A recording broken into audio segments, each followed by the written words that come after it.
வணக்க மக்களே! எல்லாரும் எப்படி இருக்கீங்க? சூப்பரா இருப்பீங்க. இன்னைக்கு 2 ரெசிபி பார்க்க போறோம். ஒண்ணு மெதுவடை, இன்னும் ஒண்ணு மெதுவடை எப்படி செய்யறேன் அப்படின்றத நீங்க இன்னைக்கு ஃபுல் வீடியோ நான் காட்டுறேன்.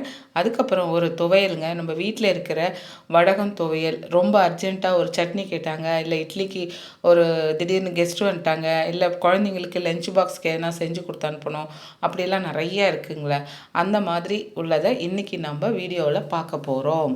இப்போ இதுக்கு தேவையான பொருள்லாம் நம்ம ஒன்று ஒன்றா சொல்கிறேன். ஃபஸ்ட்டு நம்ம துவையல் ரெடி பண்ணிவிடுவோம். இது வந்து லஞ்ச் பாக்ஸுக்கு நம்ம சாப்பாட்டுக்கு பிசைஞ்சு கொடுத்து அனுப்பலாம். அதே மாதிரி சைட் டிஷ்ஷாகவும் வச்சு சாப்பிட்லாம் தயிர் சாதத்துக்கு. அந்த மாதிரி 2 in 1 எல்லாத்துக்குமே இது காம்போ சூப்பராக இருக்குங்க. இதுக்கு தேவையான பொருள் பார்த்திங்கன்னா, நான் இப்போ போட்ட அளவு கொஞ்சம் எண்ணெய் ஊற்றிட்டு வானல் சூடாக ஏறிட்டும். கடலைப்பருப்பு வந்து ஒரு 2 ஸ்பூன் போட்டிருக்கேன் பெரிய ஸ்பூனால். அதுக்கப்புறம் பாசிப்பருப்பு வந்து ஒரு அரை ஸ்பூன், அந்த பெரிய ஸ்பூனில் அரை ஸ்பூன் பாசிப்பருப்பு, உளுந்து வந்து 2 ஸ்பூன் போட்டிருக்கேன். இது அவ்வளவும் இந்த எண்ணெயில் செவக்க வறுத்துருங்க. இப்போது இது மாதிரி செய்கிறதுனால ப்ரோட்டீன் சத்து நல்லாயிருக்கும். ரெண்டாவது உங்களுக்கு டேஸ்ட்டும் நல்லாயிருக்கும். அதுக்கப்புறம் நம்ம 4 காஞ்ச மிளகா காரத்துக்கு போட்டுக்குங்க. அவங்கவுங்க வீட்டுக்கு காரத்துக்கு உங்களுக்கு எவ்வளோ தேவையோ நீங்கள் போட்டுக்குங்க. இப்போ நம்ம வீட்டில் தாளிக்கும் வடகம் இருந்ததுன்னா நீங்கள் போட்டுங்க, இல்லைன்னா விட்டுடுங்க. ஓகேவா? தாளிக்கும் வடகம் எங்கள் வீட்டில் இருக்கிறதுனால 1 ஸ்பூன் தாளிக்கும் வடகம் போட்டிருக்கேன். இதுக்கு தேவையான அளவுக்கு ஒரு சின்ன நெல்லிக்காய் சைஸில் புளி போட்டிருக்கேன். அந்த புளியும் இந்த எண்ணெயிலே நீங்கள் வறுத்திங்கன்னா, அதாவது அதில் கொட்டை இந்த நார்லாம் இருக்கும் பார்த்தீங்களா, அதெல்லாம் எடுத்துட்டு நீங்கள் எண்ணெயில் போட்டு வறுத்துக்குங்க. டேஸ்ட்டு சூப்பராக இருக்கும். ரெண்டாவது அந்த புளியோட தன்மையும் நல்லாயிருக்கும். பச்சை வாசனையெல்லாம் போயிட்டு சூப்பராக இருக்கும். பாருங்கள், எல்லாத்தையும் வறுத்து எடுத்து வச்சுட்டேன் நான். கொஞ்சம் நல்லா ஒரு அரை மணி நேரம் ஆறட்டும். அதுக்குள்ளே நம்ம சின்ன வெங்காயமோ இல்லை பெரிய வெங்காயம் எப்படி இருக்கும், பெரிய வெங்காயமாக இருந்தால் 2 குட்டி குட்டியாக அப்படி வெட்டிக்குங்க. பூண்டு ஒரு 4 பல் போட்டுக்குங்க. அவ்வளோதான். தேங்காவை பல்லாக வெட்டி உங்கள் வீட்டுக்கு எத்தனை பேர்னா அரை மூடி தேங்காய் எடுத்திருக்கேன். நீங்கள் உங்களுக்கு எவ்வளோ தேவையோ அவ்வளோ போட்டுக்குங்க. அரை மூடி தேங்காவுக்கு 2 பெரிய வெங்காயம், சின்ன வெங்காயமாக இருந்தால் ஒரு 10 போட்டுக்குங்க. பூண்டு பல் ஒரு 4. அவ்வளோதான். எல்லாத்தையும் நல்லா வதக்கிட்டு இப்போ நம்ம ஃபஸ்ட்டு பருப்பு, புளி, மிளகா இதெல்லாம் ஃபஸ்ட்டு உப்பு போட்டு அரைச்சிக்குவோம். நல்லா அது கொஞ்சம் நல்லா அரைச்சாதான், இல்லாட்டி ரொம்ப இந்த வெங்காயம் தேங்காயெல்லாம் போடும்போது இப்படி அங்கங்கே முழுசாக நிற்கும். அதனால் நல்லா ஃபஸ்ட்டு தண்ணி ஊற்றாமல் அரைச்சிட்டு அதுக்கப்புறம் நம்ம இந்த வெங்காயம் கொஞ்சம் எல்லாத்தையும் அதில் போட்டு ஃபுல்லாகவே அந்த நம்ம வதக்கி வச்சுருந்த வெங்காயத்தை எல்லாத்தையும் கொஞ்சம் கொஞ்சமாக போட்டு அரைச்சி எடுத்துக்குவோம். இப்போ நம்ம பெரிய ஜாராக இருந்தால் ஃபஸ்ட்டு இதை அரைச்சிட்டு அதுக்கப்புறம் நீங்கள் வெங்காயத்தெல்லாம் சேர்த்துக்குங்க.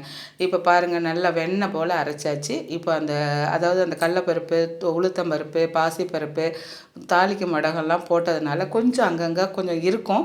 ரொம்ப மழன்னு அரைக்க வேண்டாம், கொஞ்சம் அது நொரப்பு இருக்கட்டும். அவ்வளோதாங்க. இப்போ இதை நம்ம ஒரு பாத்திரத்தில் மாற்றிட்டு தாளித்து கொட்ட வேண்டியது தான். இதை நீங்கள் வதக்க வேண்டாம், ஒன்றும் செய்ய வேண்டாம். அப்படியே நீங்கள் ஒரு டிஃபன் பாக்ஸில் போட்டு வச்சு ஃப்ரிட்ஜில் கூட வச்சுருந்து ஒரு வாரத்துக்கு யூஸ் பண்ணிக்கலாம். ஊறுகாய் மாதிரி நல்லா நம்ம தயிர் சாதத்துக்கு, ரசம் சாதத்துக்கு தொட்டுட்டு சாப்பிட்லாம். ரொம்ப டேஸ்ட்டாக இருக்கும். நீங்கள் இதை ட்ரை பண்ணி பார்த்துட்டு எனக்கு கமெண்ட் பாக்ஸ் சொல்லுங்கள். இன்னும் என்னோடய சேனலில் சப்ஸ்கிரைப் பண்ணலைன்னா ஒரு சப்ஸ்கிரைப் பண்ணுங்கள். ரொம்ப இந்த சேனலில் வர வீடியோக்களில் பற்றி நீங்கள் சொல்லணும். அடுத்தடுத்து நான் வீடியோக்களில் போடுறதுக்காக நான் உங்ககிட்ட கேட்டுட்ருக்கேன். நீங்களும் பார்த்துட்டு கமெண்ட்ஸ் போடுங்க. இப்போ நம்ம நல்லா அதே வானலில் கொஞ்சம் எண்ணெய் ஊற்றி கடுகு, கருவேப்பிலை போட்டு கொஞ்சம் பெருங்காயம் போட்டு தாளித்து இதில் விட்டுடுங்க. அவ்வளோதான். ரொம்ப டேஸ்ட்டாக இருக்கும். உண்மையிலே உங்களுக்கு தயிர் சாதம் மதியானம் குழந்தைங்களுக்கு எதுவும் இல்லை, தயிர் சாதம் கொடுக்குறப்ப தொட்டுக்க எதுவும் இல்லைன்னா இதை வச்சு அனுப்பிடுங்க. அப்படியும் இல்லை, இதே பிசைஞ்சிட்டு ஒரு அப்பளம் பொரித்து வச்சிங்கன்னா சூப்பராக இருக்கும். நம்ம வீட்லேயும் அதே வச்சு விட்டுடலாம். அதாவது இந்த வெயில் நாளில், மழை வர நாளில், எல்லா நாள்லேயும் இதை சாப்பிட்லாம். ஏன்னா நம்ம அதில் எதுவும் வித்தியாசமான பொருள் எதுவும் போடல. ஓகே ஃப்ரெண்ட்ஸ், இப்போ அடுத்தது நம்ம மெதுவடை செய்கிறோம். மெதுவடை வந்து நான் சீக்கிரமாக வீடியோ ஸ்கிப் பண்ணி போடணுன்றதுக்காக கடகடன்னு போட்டேன். இப்போ நான் ஒரு டம்ளர், அதாவது ஒரு 200 கிராம் உளுந்த கிட்டத்தட்ட ஒரு 1.5 மணி நேரம் ஊற வச்சு நான் ஆட்டாங்கல்ல, உங்கள் வீட்டில் உரல் இருந்ததுன்னா அதில் ஆட்டிக்கிங்க, நீ மிக்சியில் இருந்தாலும் ஆட்டிக்கிங்க. நான் வந்து இன்றைக்கி உரல் எங்கள் வீட்டில் இருக்குது அப்படின்னால இதில் மாதிரி செஞ்சு சாப்பிட்டா வந்து இந்த மாவு வந்து உங்களுக்கு சூடாகாது. அதாவது எப்படின்னா, இந்த உளுந்த மாவு சூடாயிடுச்சுன்னா பஞ்சு போல் இருக்காது வடை.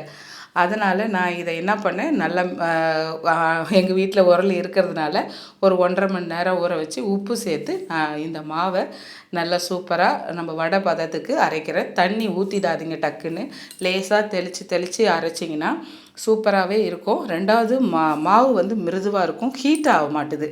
இதே நம்ம ஒரு ஜார்லேயோ இல்லை கிரைண்டர்லேயோ போடும்போது மாவு லைட்டாக சூடாகுது, நம்ம அதுக்காக ஐஸ் க்யூப் போட வேண்டியது இருக்குது, நிறைய வேலைகள் இதுக்கு பார்க்க வேண்டியது இருக்குது. இப்போ பாருங்கள், கிட்டத்தட்ட ஒரு 10-15 மினிட்ஸ்க்குள்ளே எனக்கு நல்லா மசிஞ்சிருச்சு. குட்டி உரல் தான், ஒரு டம்ளர் 200 கிராம் இருக்கும். அந்த அளவு தான் நான் போட்டு ஒரு 1.5 மணி நேரம் ஊற வச்சு இப்போ நான் ரெடியாக அரைச்சாச்சு. சூப்பராக அரைஞ்சிருச்சு பாருங்கள். இப்போ அந்த ஒரு குழி அளவு தான் வருது பாருங்கள். இதை நல்லா ஒரு பாத்திரத்தில் மாற்றிட்டு நீங்கள் இதுக்கு தேவையான பச்சை மிளகாவோ வெங்காயமோ இல்லை வெறும் ஜீரகம், மிளகு, இல்லை தேங்காய் பல்லாக போட்டு அப்படின்னு நீங்கள் வடையை சுட்டுக்கலாம், போண்டா சுட்டுக்கலாம், எப்படி வேணாலும் இதுக்கு பண்ணிக்கலாம். அவ்வளோ டேஸ்ட்டாக இருக்கும். மாவும் நல்லா மிருதுவாக இருக்கும். எங்கள் வீட்டில் இன்றைக்கி வடை சுட்டு சாப்பிட்டோம். சூப்பராக இருந்தது ஃப்ரெண்ட்ஸ். இந்த வீடியோலாம் உங்களுக்கு பிடிச்சிருந்தா எனக்கு லைக் பண்ணுங்கள், ஒரு ஹை பாயிண்ட் கொடுங்க, ஒரு சப்ஸ்கிரைப் பண்ணுங்கள். ஓகே ஃப்ரெண்ட்ஸ், பாய். இந்த வடை எப்படி இருந்ததுன்னு சொல்லுங்கள்.